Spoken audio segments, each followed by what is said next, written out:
This is Teachers Talk Radio. Hello and welcome everyone you to are the Sunday listening Brunch Show, live. attempt number 2. This is Kalib DeMerchant. I'm here to talk to you today about teaching abroad. What are the pros and cons? In case you were already listening to the show, my name is Kalib DeMerchant. I will explain in a moment what happened.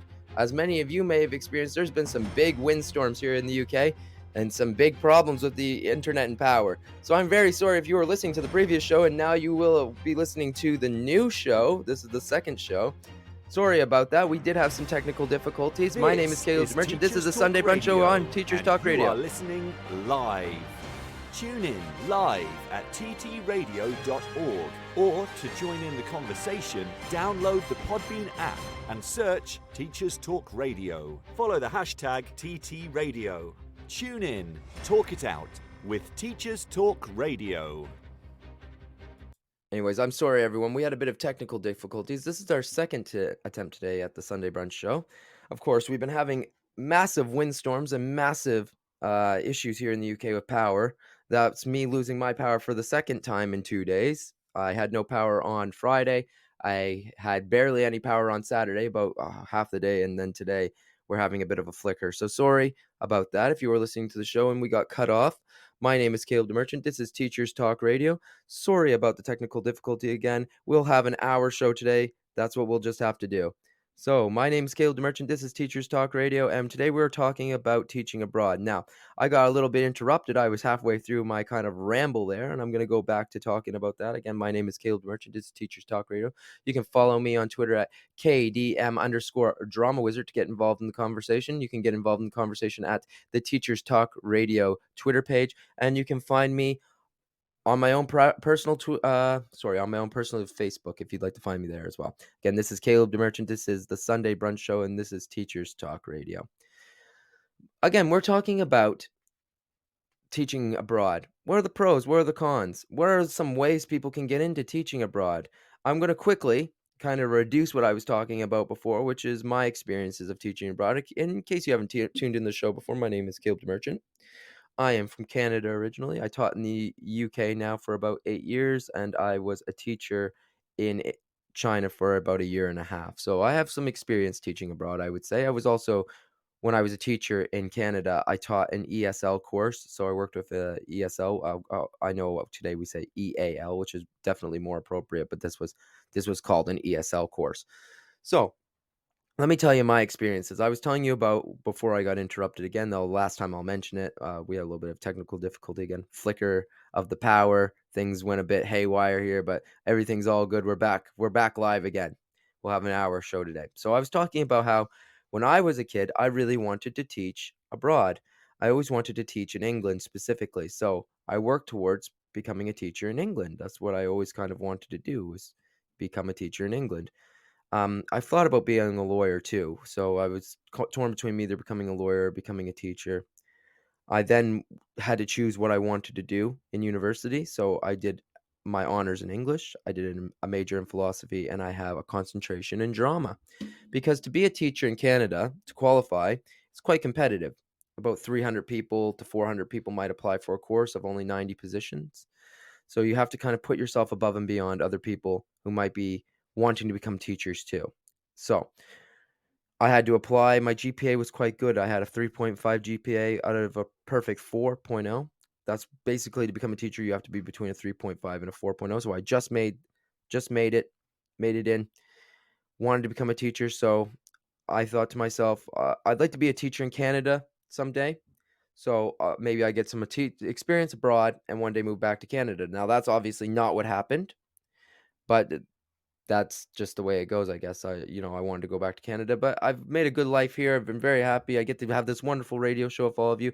I am a tutor right now at the University of Bedfordshire for drama and for music. You can, of course, join us there. If you're not quite a teacher yet and you're thinking about doing training, please join us at the University of Bedfordshire. We have a great program.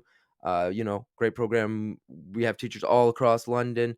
That we offer lots of things. I won't get into that right now, but please do apply for us. If you'd like to ask some questions, you, of course, can email me or someone at the University of Bedfordshire. Again, if that's what you'd like to get into, a teaching course, the University of Bedfordshire offers a wonderful primary and PGCE course. My name is Kalib DeMerchant. This is Teachers Talk Radio. the Sunday Brunch Show. Today we're talking about the pros and cons of teaching abroad. You can find me on Twitter at KDM underscore drama wizard. And yeah, sorry about the technical difficulties. These things happen. We have bad wind all week here in the UK. Really, it's been really amping up to yesterday and today, where we had over almost 100 miles per hour wind. So it's been quite crazy, obviously, and power's been cutting in and out, and so on and so forth. So, how did I become a teacher abroad? Well, I applied to become a teacher. I went to a jobs fair, and I had to apply for that jobs fair. So I went in and I looked at all the different booths. They have different booths. Come teach here, come teach there. And one of the booths was to become a teacher in China with the company that I ended up working for. I did an interview, and they asked me right after the interview, "Would you like to be a teacher in China?" Now, funny story, I had already accepted a job as being a teacher in England, because if you weren't listening a moment ago before the show got cut off, I was telling you about how difficult it is to actually obtain a teaching job in Canada. You have to do so many things to become a teacher in Canada. You have to have a perfect GPA. You have to have multiple teachables. So, for example, I have a teachable in social studies, that's history, philosophy, geography. I also have a teachable in EAL, in English, and in drama. So I have lots of teachables. To be a teacher, you have to have a secondary teacher. Even you have to have about, I'd say, 3 to 4 teachables. And then you gotta kind of they say get your foot in the door, which is a really fancy way of saying some kinds of nepotism, I think. But yeah, that's just the way it is. So I applied to become a teacher at a school in the UK. I got accepted to a school in Southampton. I also got accepted to a school in China. So I had to make a big decision. What am I going to do? Am I going to work in China, or am I going to work in England? And I kind of weighed out the two. And this is something you have to do if you want to be a teacher abroad. What do both of the companies offer that I've been accepted for? So England was offering me a very good paying job, a little bit better pay than in China. But in China, I was offered a place to live. I was offered free travel expenses. I was offered, 3 meals a day. So I got a breakfast, because this is just kind of the culture in China when it comes to being a teacher in some of the schools. You get offered three square meals a day, which is very helpful when you're living abroad. And we'll get into talking about it in a moment, that one thing you have to do to be a teacher abroad is not just to teach, but to learn to adapt to the culture. You have to be a very adaptable person. You have to learn to kind of work around the parameters of a situation. You have to be kind of a self-reliant person. You can't be a person who relies on others. You have to be able to do it on your own bootstraps, so to speak. So when I decided to be a teacher, those were kinds of the things that I had to consider. What am I going to get out of being the teacher in both of these places? And I ended up choosing China for another reason. My province, so I'm from the province of New Brunswick in Canada, they offered for me to go there and teach their curriculum, which would one day help me to become a teacher, hopefully in Canada. That was the hope, at least. That never came to fruition again. So I got a job there. I was in Guiyang, which is in the south of China.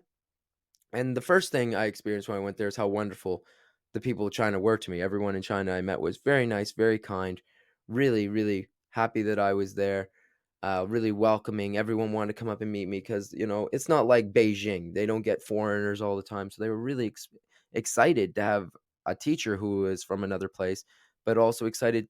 People on the street generally were really excited to meet me.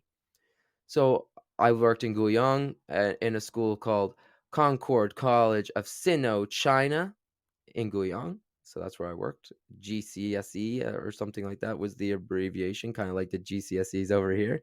Kind of helps me remember that. So I became a teacher there. I taught English and I taught history. So some people have the conception that when you're a teacher abroad, you're only going to teach English. The only thing you can do if you're an English teacher abroad is teach English. Well, that's not exactly true. I also taught history. So I taught ancient history, ancient medieval history, it's called back home. That was the name of the course. And that's what I taught because I had a qualification to teach that in Canada. And our school was a Canadian school and taught the Canadian provincial standard. I taught the history subject there as well. So I became kind of like the de facto head of history for that school in my first year. It was very difficult, getting used to being abroad, getting used to being a teacher. I'd never been a teacher before, and getting used to running a program because I had to kind of come up with a curriculum and do all these things. But I took everything on kind of the chin, and that kind of helped me, I think, to get there. So I took that job. And one night I was lucky enough to go to, it was called a bar, but they're not really like bars. They're more like lounges, I would say. They don't always even serve alcohol. I met my wife there at this bar. It was called Helen's, which is a very famous foreign kind of gathering place in China. It's where a lot of the expatriates go, the expats. And I met my wife there. I was lucky enough to meet her. And where was she from? Well, she was from Yorkshire. And we got together. And then, yeah, I said, well, it'd be nice to move to England after we'd worked there for about a year and a half. I decided she had to go back to England to see her grandmother and things like that, family issues. So I said, you know what, I can move back with you to England. I'll finish up my year here in China and I'll move there. So that's what I did. So then I faced the really big issue of trying to get a visa whilst being Canadian in China. That was very difficult for the UK, let me tell you. I had to go to meetings in China. I had to go to meetings when I returned in Toronto, which is about a 2-hour flight from me in Canada. So I had to make a special trip just to get that. And me and my wife went there together. She came to Canada and we worked through that together, which was really wonderful. She got to experience a couple months in Canada. And then, yeah, I got approved for my visa, moved to the UK. And I've been a teacher here. I got a job through Engage Education. Shout out to them. They're quite a good place if you're looking to get a job in the UK. If you're listening from abroad, that's one of the really great places where you can get a job. So shout out to Engage Education. They helped me get that job at a school here in the UK. I worked there for a few years and now I work at the University of Bedfordshire. So I got to live out my dream of becoming a teacher, working abroad, living in England. And, I was really happy to be able to do that. A big reason I chose to work abroad, and especially in England, is my grandmother's family was from the United Kingdom, and she used to talk very fondly about England and about the United Kingdom. She really got me excited about coming there. So that's my story. That's how I was a teacher abroad, a little bit about who I am. So again, my name's Kalib Merchant. This is the Sunday Brunch Show. Sorry for our technical difficulties. You can follow us on Twitter at KDM_Drama Wizard. You can follow us on, of course, the Teachers Talk Radio Twitter page, or you can talk to us here on the Podbean app. If you'd like to call in live, please do call in. I'd love to hear from someone. And I think we're going to cut to our lovely sponsors and to our commercial breaks and things of that nature, our news report. So please, thank you for listening. We're going to have a short show today, only 1 hour, so we're going to cut to that now. And then when we come back, we're going to cut to a newspaper article. Thank you for listening. My name's Kalib Merchant. This is Teachers Talk Radio. Our topic today is teaching abroad. What are the pros? What are the cons? What do you like about teaching abroad if you're currently teaching abroad? Please do call in. My name's Kalib Merchant. This is the Podbean app. We are live here, of course. We're on Twitter. You can find me at KDM_Drama Wizard. You can get involved in the conversation there. What do you think? You could find me on my personal Facebook. So, yeah, we're going to cut to our lovely sponsors now. Thank you for listening.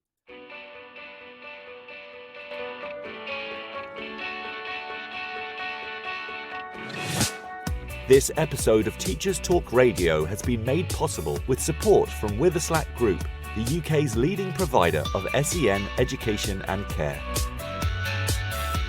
They're here to support you too through an ever-growing offer of free resources, including webinars, podcasts, articles, and events aimed at supporting teaching professionals like you. Visit their website at www.witherslackgroup.co.uk to find out more. Introducing UpLearn. UpLearn is an online curriculum learning resource for A-levels that improves student outcomes whilst reducing teacher workloads. Teachers use UpLearn to facilitate independent learning and consolidation of classroom material. Over 150 schools have seen grade improvements with UpLearn, including St Paul's Girls' School, Michaela Community School, and ARC schools. Book a demo at uplearn.co.uk and quote TTR for 10% off. That's UpLearn, uplearn.co.uk. If you're listening to this, then we know we share one thing in common: a passion for the type of outstanding education that every child deserves. That's what makes us the leading provider of specialist education and care. We need people like you to help us achieve even more. With us, you'll be given all the resources and support you need, offered a clear path to career progression, and be rewarded with some of the best salaries and benefits the industry has to offer. We are Witherslack Group. If you'd like to find out more, we'd love to hear from you. Visit www.witherslackgroup.co.uk/careers and be part of our future. This is Teachers Talk Radio, and this is Teachers Talk Radio News.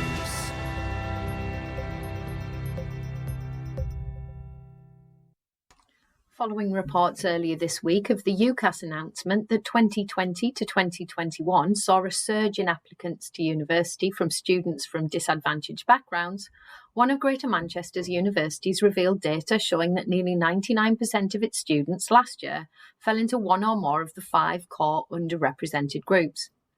In a report in the Manchester Evening News, the University of Bolton highlights figures showing that last year, 28% of applicants were from disadvantaged areas, up from 17% in 2013. University bosses say that these figures show that the university is helping students climb the social and economic ladder. The university's Vice-Chancellor, Professor George E. Holmes, said, "The University of Bolton is proud to have one of the most diverse and inclusive student populations in the UK. Widening participation projects take place across the UK and are designed to improve access, success and progression for underrepresented groups in higher education." The Birmingham Live News website reports on Birmingham City Council's leaders' plea to leave Trojan horse in the past. It follows calls by the Muslim Council of Britain, as well as teachers and governors, for a public inquiry into events that unfolded in Birmingham schools in 2014, after concerns were expressed that the events caused lasting and negative impact on local Muslims and perceptions of their faith. There are also calls for a public apology to those caught up in the affair. Trojan horse was the name given to an alleged plot by hardline Islamists to take over some Birmingham schools. The alleged plot was revealed by the Birmingham Mail after an anonymous letter claimed dirty tricks were being used to oust non-Muslim staff from city schools. 4 separate inquiries were launched at the time, including probes by Birmingham City Council, the Department for Education and Ofsted. No evidence of extremism or of a plot were found. Birmingham City Council's Deputy Leader, Councillor Bridget Jones, in charge of city schools in 2014, says the city has long since moved on, whilst others claim the issue is unresolved and that investigations at the time were rooted in Islamophobia. The issue has been raised again following a podcast by the New York Times probing the origins of the letter which kick-started the investigations. In the Channel Island of Guernsey, plans for a new sixth form centre and the closing of one of the island's state high schools have been delayed by a year. The new secondary model had been due to start by September 2024, but the Committee for Education, Sport and Culture said the decision to delay was made after talking to the construction industry. Education President Andrea Dudley-Owen said in a BBC News report, "It's more important that we get it right rather than rushing to meet an arbitrary deadline. It is another delay for parents, pupils and staff on what has been a decade-long process of transforming secondary education on the island, a process that has seen promises made by committees which have then not come to fruition." In a research paper published on the Phys.org website, it suggested that pre-primary education played a protective role against COVID learning losses in sub-Saharan Africa. In a study of more than 2,600 children in Ethiopia, researchers found that among pupils who entered primary education immediately after schools reopened, learning losses were far less severe if they'd been in pre-primary education prior to the pandemic. The learning deficit among children without pre-primary experience was 4 times greater. However, the study also shows that pre-primary education was also the most neglected part of the Ethiopian government's COVID education response. Full details of the study can be found on the Phys.org website. The study was commissioned through the World Bank's Early Learning Partnership and undertaken by the University of Cambridge, Addis Ababa University and the Ethiopian Policy Studies Institute. This has been your Teachers Talk Radio Weekend News with Joe Fox. This is 2 Minute Tech with Steve Woods, your tech briefing on Teachers Talk Radio. Hello, it's Safer Internet Week with the official day being on Tuesday the 8th of February. This year the UK Safer Internet Centre is questioning whether gaming online is all fun and games. They ask young people to explore respect and relationships in online gaming. A lot of schools may be having drop-down days and you may be expected to deliver an online safety lesson. This is great, but are you confident in your knowledge? There's nothing worse than having to teach a lesson out of your comfort zone, especially when you're discussing a topic where the learners may know more than the teacher. Saferinternet.org.uk, the brains behind Safer Internet Day have come to the rescue with a series of films under the heading of Virtual Assemblies on their website, starting with a story about in-app purchases getting out of hand for 3 to 7-year-olds, and then for 7 to 11 and 11 to 18s having a discussion on online behaviour and respect. This resource is informative and will allow those of us that are less confident to play the film and facilitate a discussion. As always, if you're going to use an online resource, make sure you've watched it first to make sure it's appropriate for your pupils. For a visual version of this episode, check out the TT Radio 2022 Twitter feed. I'm Steve Woods, and that was 2 Minute Tech. 2 Minute Tech with Steve Woods, your tech briefing on Teachers Talk Radio. Okay, and welcome back. My name's Kalib Merchant. This is the Sunday Brunch Show. Welcome back to our show today. Our show today is on teaching abroad. What are the pros? What are the cons? That's what we're talking about. Of course, we had a little bit of a tech issue earlier today, so this show will be cut a little short. My name is Kalib Merchant. You can get involved in the Podbeam app. You can call us there. You can call us you can write to us rather on Twitter at KDM_DramaWizard or at the Teachers Talk Radio Twitter page. You can find me on Facebook, my own private Facebook, if you'd like to message me on there. If you're a friend or a family member of mine, and I think that's a good opportunity to cut to there. I have a really great response from Facebook I would like to read from a friend of mine named Brett. Of course, I'll never read anyone's first or last name or handle on here if I don't have to. So Brett wrote to me and said, I think it depends on the individual teaching abroad, he means. Obviously, people are free to go where they please, but maybe not every individual is good fit for teaching outside of their environment, which they were raised. I think that's a good point. Individuals that are intolerant of others' ways of thinking and others' cultures might cause more harm than good. Very good point there, Brett. But at the same time, there might be some merit for students having an early experience of being taught by someone who doesn't line up perfectly with their cultural values. And that's how it was for me, growing up. I had one of my favorite teachers growing up. He was a man who was from Montreal, but his father was from Haiti. So he was raised very much like a Haitian person. Mr. Charlotte, if you're out there, shout out to you. I hope that you hear this show today. And I just wanted to thank you, of course, for being one of my wonderful teachers. We should always thank our teachers, of course. And he taught me a lot of values that I wouldn't have learned from someone from my hometown, of course, small town in Canada. I learned a lot of values from this gentleman coming in and being my teacher. So I have to agree with Brett on that. It's really great for someone to come in who's not a member of where you're from and teach you and kind of get you to think differently about things. So I thought that was a great comment from my friend Brett on Facebook. One of the best comments I've heard, actually, in regards to this that we had written to us. So great, Brett. Thank you very much. It was very articulate, very clear. And I have to agree, if you're an intolerant person, you won't have a good time being a teacher. Why would you even want to be a teacher? You won't enjoy it, obviously. So being intolerant to begin with must be, I would think, a terrible life. But also, it would lead you to not having great opportunities, getting to see the world. When I was in China, being a part of being a teacher abroad is you get to learn about their culture. They get to learn about your culture. You have to be an expert on your culture because part of what they're paying for is we are ESL teachers. My TEFL teacher taught me that, we are ESL teachers, EAL teachers, whatever you want to say. But we're also culture teachers. We're teaching them about what it's like to be from the West, to live in the West, so that one day they can come and work there, or when they're doing business, they can better do business because they understand our culture. So sharing culture is a big, big, huge, massive part of being an ESL teacher, or EAL teacher, whatever you want to say. When I was trained, it was called ESL, but of course EAL is more appropriate because English as a second language, it might not be their second language. It might be an additional language, a language that they can speak as well. I taught students in China who could speak Mandarin, Cantonese, English, a little bit of French, and they were just young kids, 14 years old, doing their Jiao Cow examinations. So I got to learn all about their culture. The food of China, amazing, of course.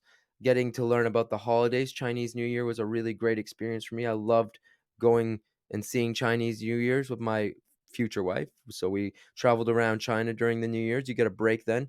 It's the greatest migration of people on earth, they say, in one country. So you have millions of people all moving around at the same time. And being from a town of 3,000 people, that was quite a culture shock, of course. And yeah, we went to we went to Xi'an, and we also went to Chengdu. So we went to Chengdu to see the pandas, and when we went to Xi'an, because that was the former capital of China, and if you don't know, that's where the terracotta warriors are. So I got to experience all that, the dragons on New Year's parading the streets, and the sound, and the fireworks were amazing. I remember one evening we got fireworks for over 3 or 4 hours. If you don't like fireworks, that might be difficult for you, but I quite like fireworks, so it was quite fun. And it's a cultural thing, very much. People even set off little firecrackers in the hallway to kind of get rid of the demons, the ones that you throw, and that's kind of where that comes from. They believe it kind of gets rid of the bad spirits or the demons. It clears you out for the new year, and yeah, you're ready for a new time and a new year. So I really enjoyed my time in China, learning about their culture and teaching them about mine. Part of my course, of course, was I was the history kind of expert at my school, if you will. So I taught the history to the students as well as English to the more senior students. I taught them history. So I taught them ancient medieval history. We learned about ancient Greece and Canada. I teach them about John Cabot and people like that in Canada as well, because many of them wanted to go to school and live in Canada. So I teach them all about our Canadian history and the history of the United States and the history of ancient Greece and medieval world. So that was a really great course. And some people get the conception, of course, again, that you're only going to teach English if you teach abroad. But, I got to teach other subjects as well, which was great for me.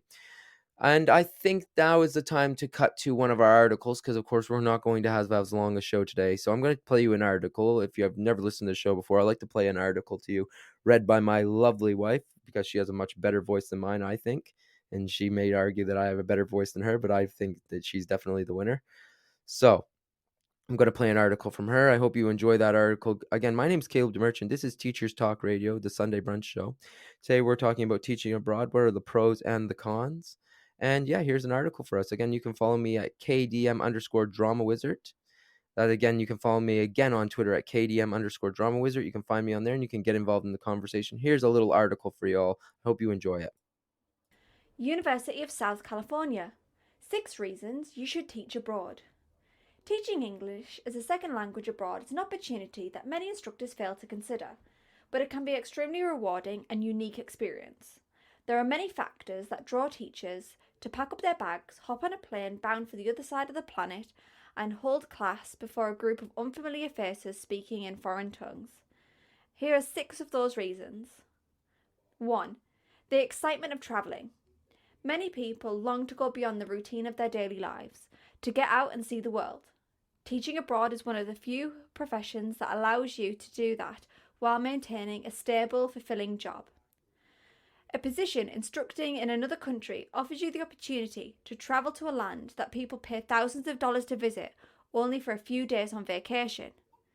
Instead, English language teachers working abroad resettle overseas for 6 months to a year or more, an arrangement that allows them to fully explore their host countries and their neighbouring nations. Many schools even aid foreign teachers in obtaining their visas. 2. Experiencing a different culture. Similar to the way that most travellers only get to spend a short amount of time exploring their far-off destinations, they also get a brief opportunity to experience foreign cultures. And just as teaching abroad lets teachers better investigate new locations, it allows the instructor to become more fully immersed in the native culture. Working and living in a new place allows teachers to become integrated into society, enabling them to better understand different people and make new friends. Some schools even arrange for classes on language and local arts for their foreign teachers. What a better way to learn to relate to the increasing diverse group of pupils. Number 3, compensation. Besides the educational rewards, teaching overseas comes with monetary benefits. Because pay fluctuates depending on the programme and nation, it is difficult to generalise about how much teachers instructing abroad earn. Most take home tax-exempt salaries that are relatively more than what they would make teaching in the United States or elsewhere, allowing them to save $500 to $1,000 a month. Most live comfortably in their host nation with enough money to enjoy their free time on vacations. Large demand for English classes also means an extra income is usually abundant through taking on private students. Number 4, benefits. Teaching abroad is almost always accompanied with a number of unique non-monetary benefits. Airfare is often particularly or fully reimbursed by the school, accommodation in the form of either free or furnished housing, or a housing allowance is usually provided. And without the burden of rent, English teachers working overseas often find that there are relatively more disposable income or savings. Furthermore, medical and other insurances is frequently provided by either the school or host nation. Vacation time during the winter, around Christmas, and during the summer is common as well. There's also prospects of cash bonuses. Number 5. Philanthropy. Education is valued not only for simply bestowing knowledge, but because education helps improve the individual's lot in life. English has become a primary medium of international business, media, and culture. Learning English allows individuals to interact with the global community, increasing their ability to partake in the benefits of globalization and understand nations beyond their own, thereby solidifying the bonds between different peoples. Thus, English teachers working abroad serve a particular beneficial purpose. Because learning English comes with such advantages, English instructors abroad are not simply teaching someone another language, they are improving that person's lot in life while making the world a little more sympathetic through the existence of an international vernacular. And number 6, broadening your horizons and growing as a person. Aside from letting you discover the lands and cultures of other people, teaching abroad also allows an individual to better understand and improve him or herself. The particulars of your own culture are better put into perspective against the context of a foreign society, letting you more fully realise who you are and where you come from. Besides such philosophical enlightenment, teaching abroad improves communication and social skills while reinforcing independence. Such an experience also glitters on a resume, demonstrating you are a highly adaptable, self-sufficient individual, unafraid of risk and able to jump hurdles. Continuing on from this, the Search Associates article also agrees with many of these points. They also include support, becoming a part of a dynamic team of energised and highly competitive international teachers, continuing to excel and improve throughout support from parents, the board, and a high level of faculty throughout your host school.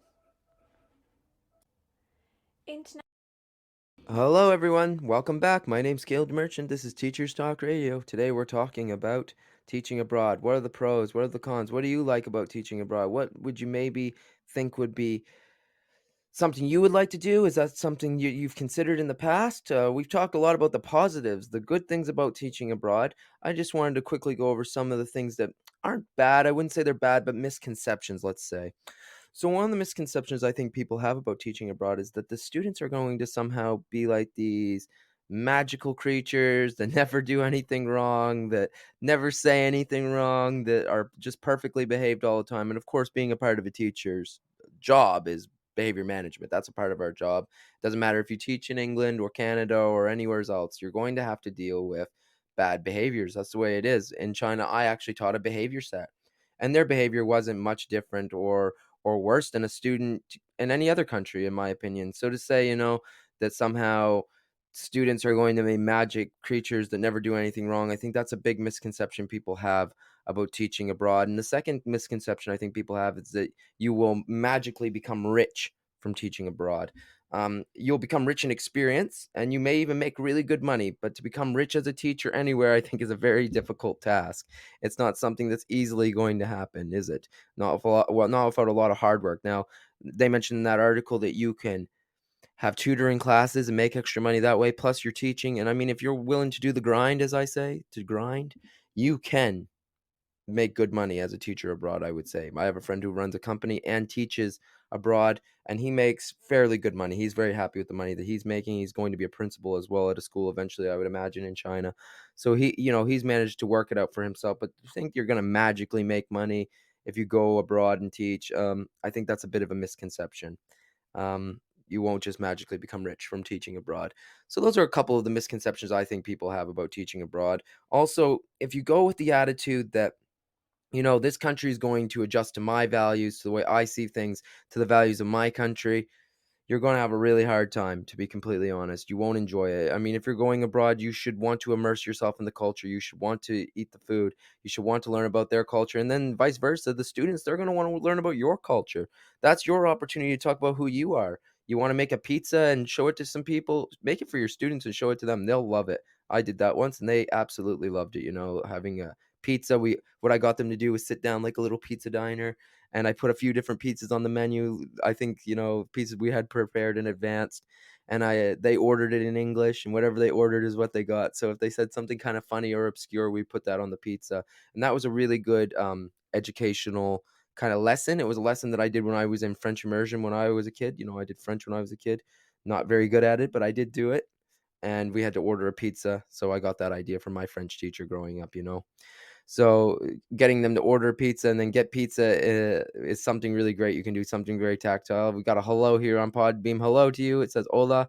So this might be someone international. Nice to hear from you. And I think that we will now cut to Twitter for a moment. We had some good responses on Twitter, a little bit more than on the Facebook this week. We didn't have as much, people didn't have as much to say this week as they did last week. It's not really something every teacher faces, going abroad. It takes a rare person to be willing to take yourself and go abroad because, like they said in the article, you're going to be more than likely gone for a multitude of years. You're not going to go, most people don't go for 1 year. It's going to be multiple years that you go for. And yeah, you got to be really willing to immerse yourself in that culture, to enjoy your time there. And that will be the best experience for you, really. And I love my experience of both teaching, even coming to England. I wanted to say that very quickly before we cut to Twitter. Even coming to England was a culture shock for me. I had to adapt to the culture here, learn about the sports here, learn about the foods people like to eat here, the TV shows, like even commercials that people had growing up were different. So that's a little bit about, it's not going to be perfect when you teach abroad. So I'm just going to quickly play you a newspaper article. I hope you enjoy it. It's an article that I found, and I hope that you enjoy. Thank you very much for listening. This is Teacher Talk Radio. My name's Kalib Merchant. This is a Sunday Brunch show. Thank you for listening. International Teaching Partnership. There are more than 4,300 British international schools operating internationally, making up over 45% of the international schools market. In the last 6 years, the number of international schools as a whole grew by 6%, totalling 450 new schools per year. A UK-style education is becoming increasingly valued by parents around the world.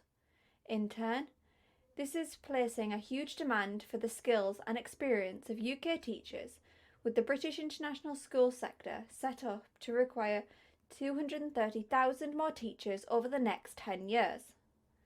The challenge for international schools is in attracting enough talented teachers who are interested in the adventure of working abroad. School leaders are responsible for ensuring the quality education provisions at their school. Research from the Council of British International Schools in partnership with the ISC Research found that international schools are facing 4 major staffing challenges. 1. There will be more international schools requiring teachers. 2.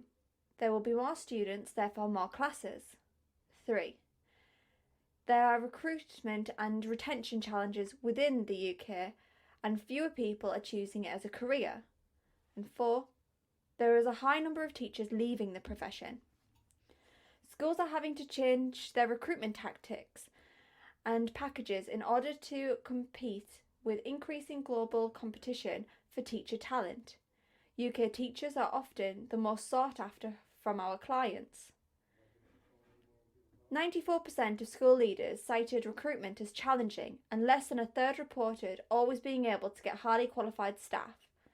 And whilst international schools draw on the local teaching talent pool, many parents have an expectation that international teachers provide a better standard of education, thus placing increased pressure on schools to recruit international teachers. In fact, 93% of schools reported that the recruitment of international teachers is either very important or somewhat important. Additionally, incoming teachers were asked whether they were aware of international teaching opportunities in the international sector when they first began their training. Respondents were split among evenly. 48% said they were aware. British international schools are working with companies such as the International Teacher Partnership to facilitate recruitment and staffing.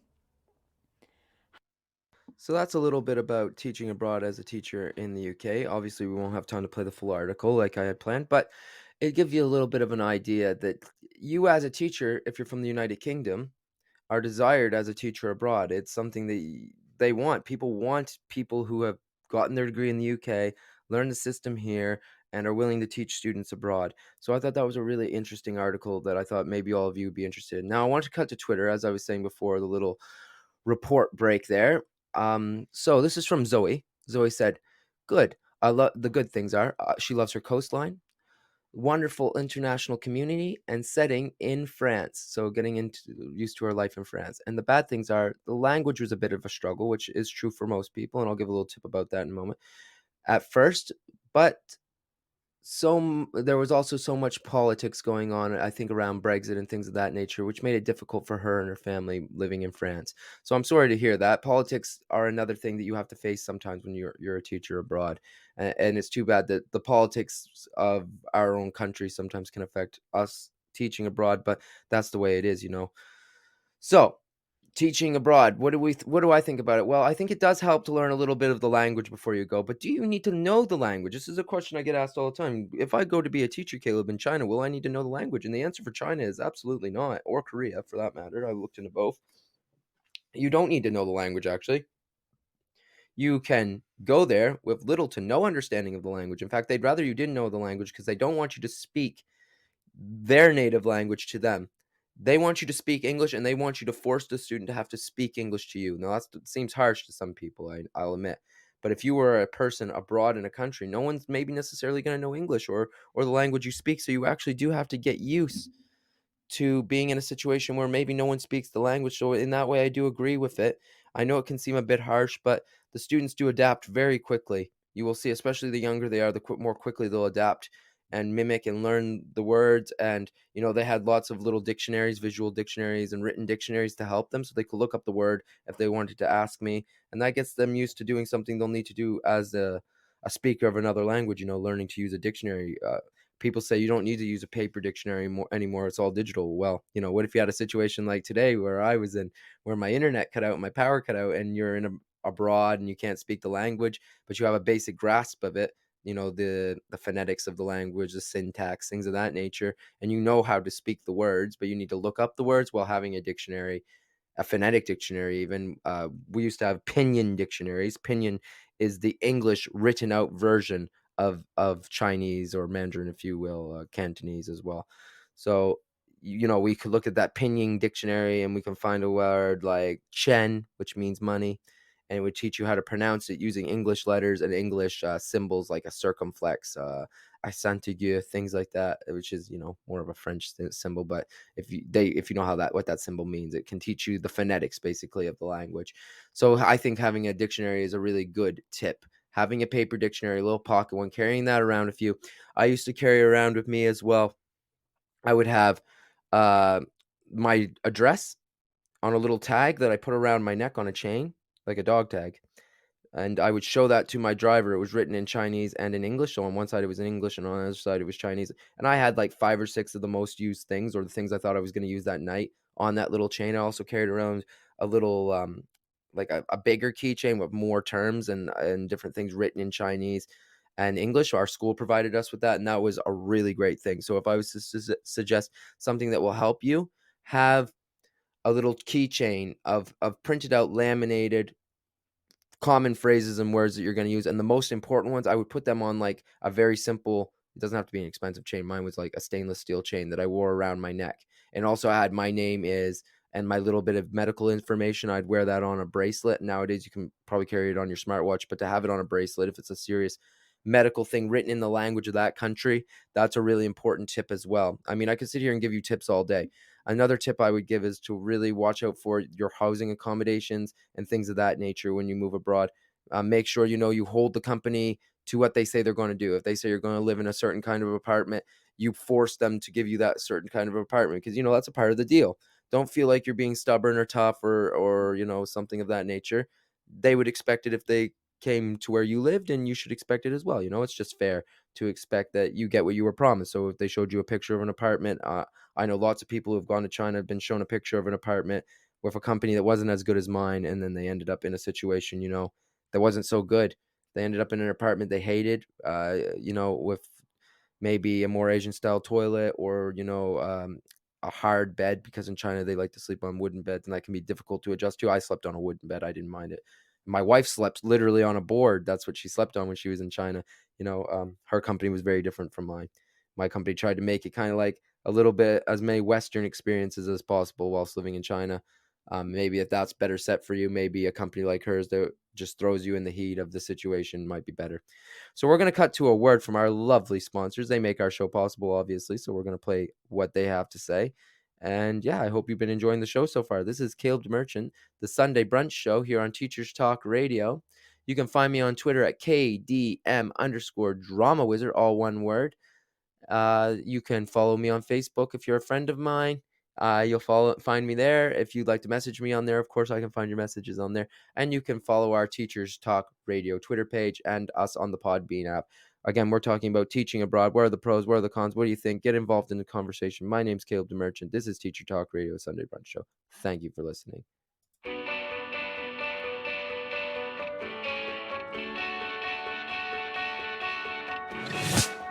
This episode of Teachers Talk Radio has been made possible with support from Witherslack Group, the UK's leading provider of SEN education and care. They're here to support you too through an ever-growing offer of free resources, including webinars, podcasts, articles, and events aimed at supporting teaching professionals like you. Visit their website at www.witherslackgroup.co.uk to find out more. Introducing UpLearn. UpLearn is an online curriculum learning resource for A-levels that improves student outcomes whilst reducing teacher workloads. Teachers use UpLearn to facilitate independent learning and consolidation of classroom material. Over 150 schools have seen grade improvements with UpLearn, including St Paul's Girls' School, Michaela Community School, and ARC schools. Book a demo at uplearn.co.uk and quote TTR for 10% off. That's UpLearn, uplearn.co.uk. If you're listening to this, then we know we share one thing in common: a passion for the type of outstanding education that every child deserves. That's what makes us the leading provider of specialist education and care. We need people like you to help us achieve even more. With us, you'll be given all the resources and support you need, offered a clear path to career progression, and be rewarded with some of the best salaries and benefits the industry has to offer. We are Witherslack Group. If you'd like to find out more, we'd love to hear from you. Visit www.witherslackgroup.co.uk/careers and be part of our future. This is Teachers Talk Radio, and this is Teachers Talk Radio News.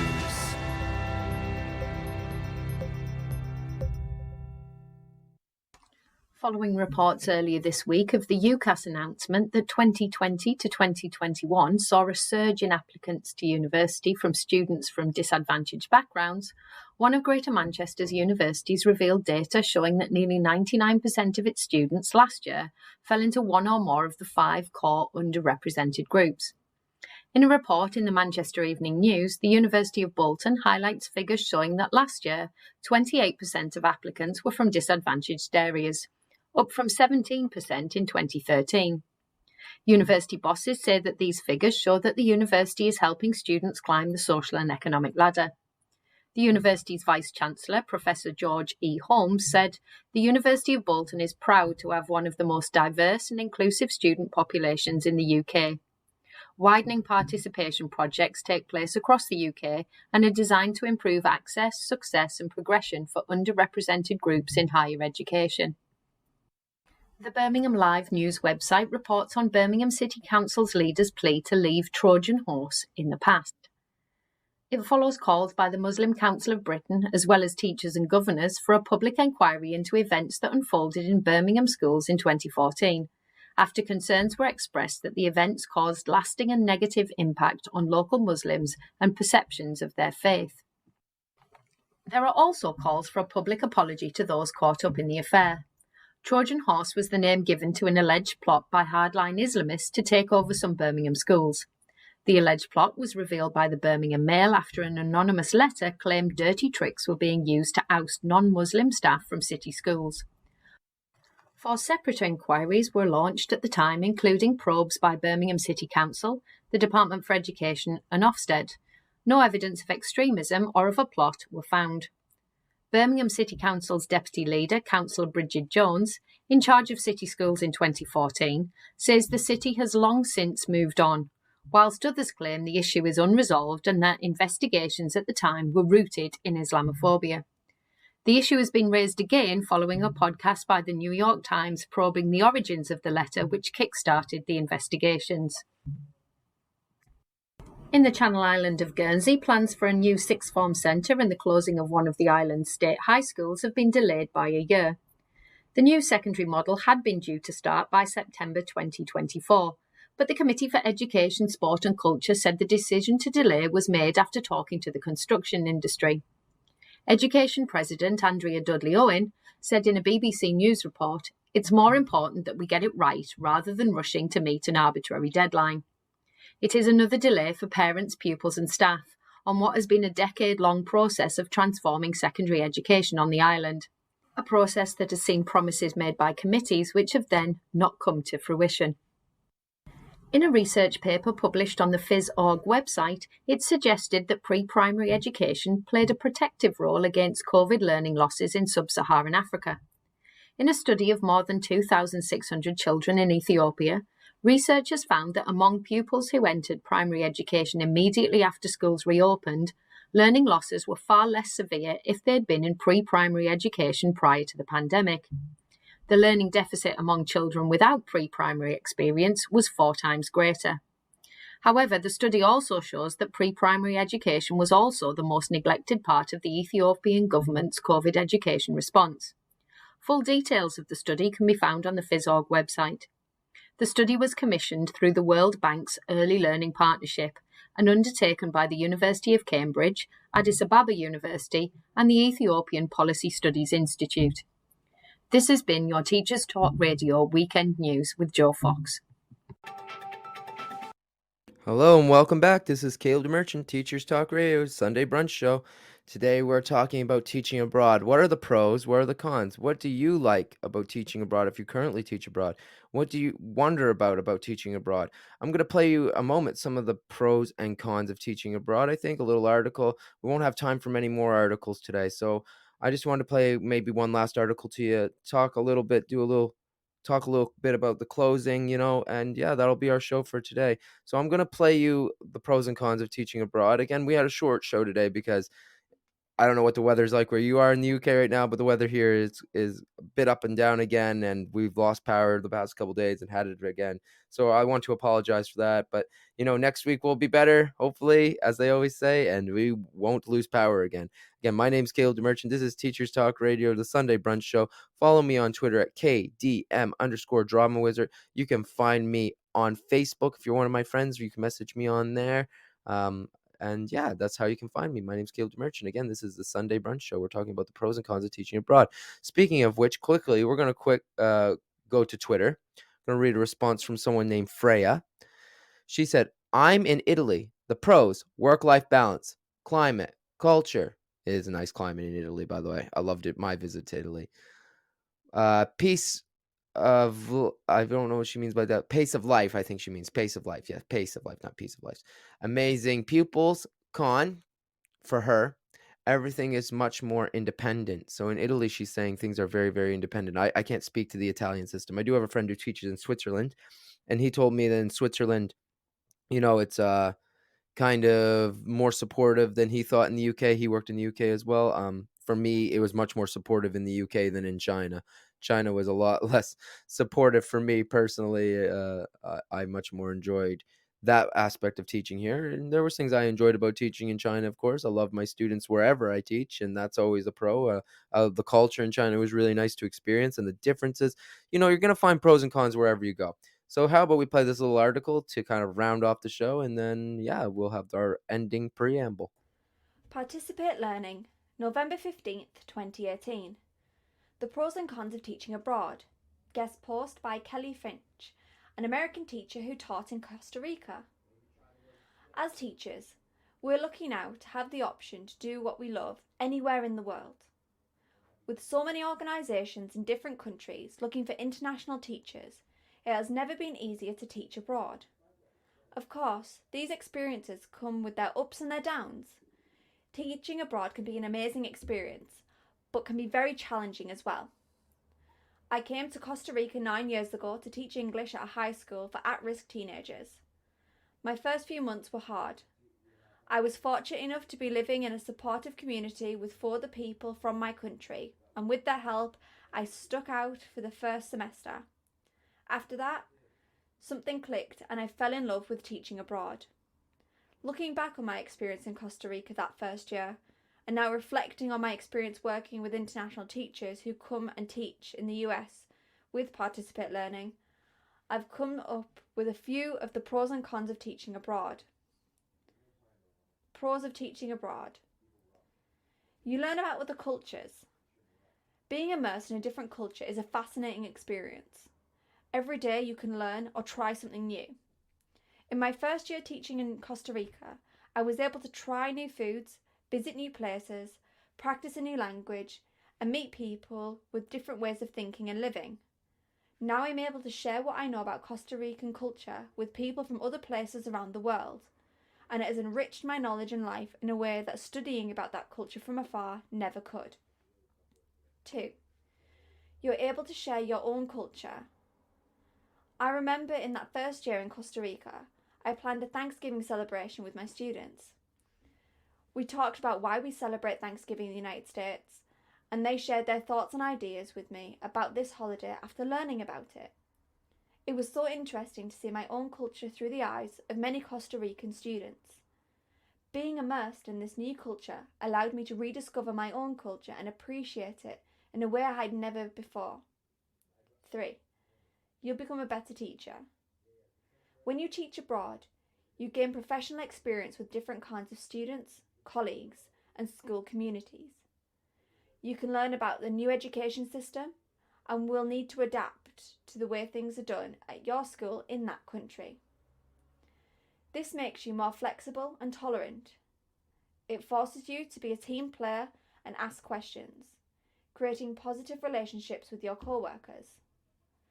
These qualities don't apply only to the classroom, they also help you grow as a person.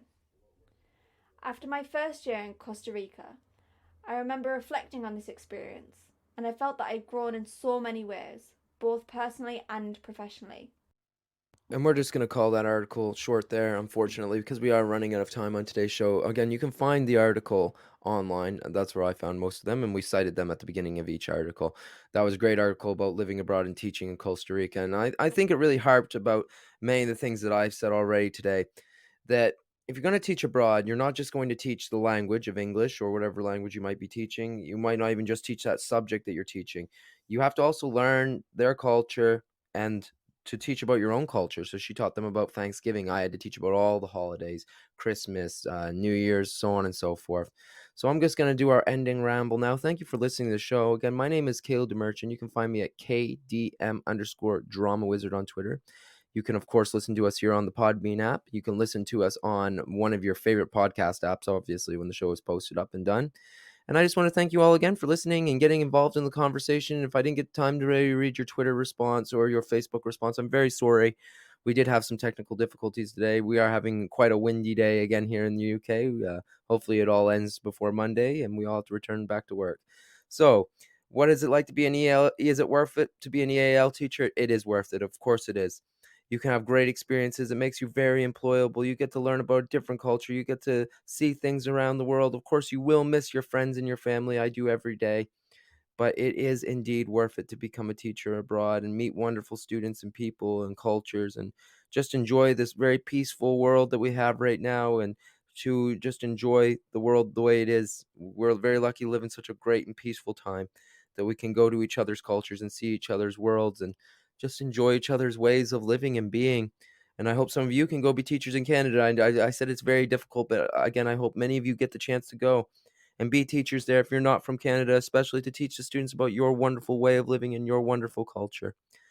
Just want to thank you all again for listening today. My name's Kalib Demerchant. Remember, if you're an EAL teacher, you're not just an English teacher or whatever language you might teach teacher. You are a culture teacher, and you are a representative of where you're from. So please represent yourself in the best way you can, because you want to make, obviously, your family, friends, and ancestors proud of you. As we say where I come from, our ancestors are always watching us. Shout out again to Perth Andover and my friends at Tobic First Nation, Brett McPhail, who teaches there. Thank you for your response. And thank you to everyone who joined in today. My name's Kalib Demerchant. This is Teachers Talk Radio. Thank you for your lovely responses, everyone. And thank you for writing in. And that's our show for this week. You've been listening to Teachers Talk Radio. Tune in live and listen back at ttradio.org. We look forward to hearing from you next time on Teachers Talk Radio. Thank you, everyone. Thank you for listening. See you next week.